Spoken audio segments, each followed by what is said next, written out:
And I'm making this video to put on record here regarding a matter I have pending with the Internal Revenue Service, the United States government.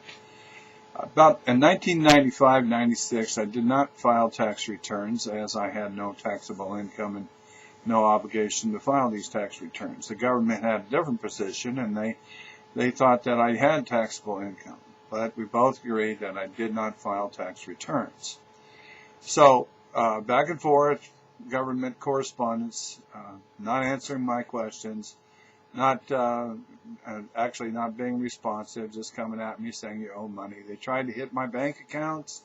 They tried to hit my employer and such to get money. They never collected any money on this, but in 2008, they filed a lawsuit trying to get a judgment for $144,000 and to foreclose on my family home.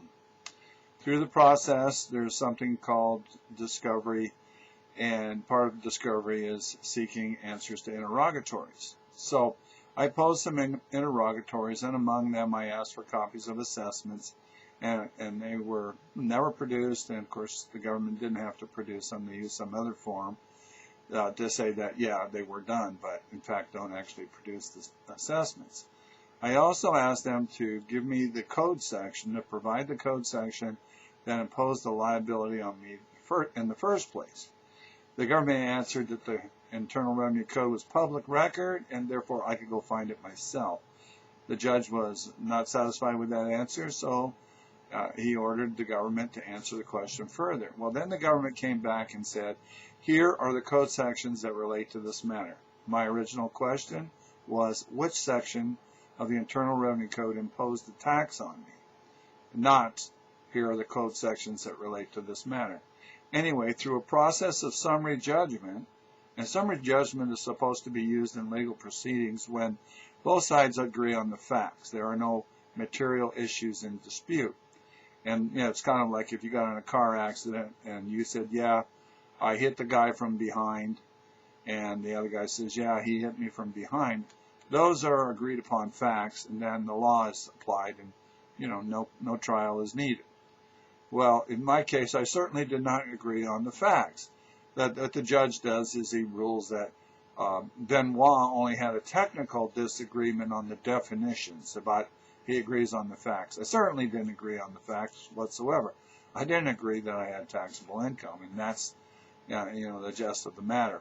Anyway, so without trial, I lose. Summary judgment is awarded on behalf of the government. Well, lots of other things have happened in this process. It would probably take about 4 hours of taping to go through it all. But as I discovered early on, one of the reasons I didn't owe the tax, well, actually the penalties, is that, for the penalties to apply, one of the conditions you have to be negligent. Of course, I certainly wasn't negligent in the whole matter. I was disputing it from the get-go. And so, there's a disputed fact of whether or not a guy is negligent or not. I mean, the law is pretty specific on that.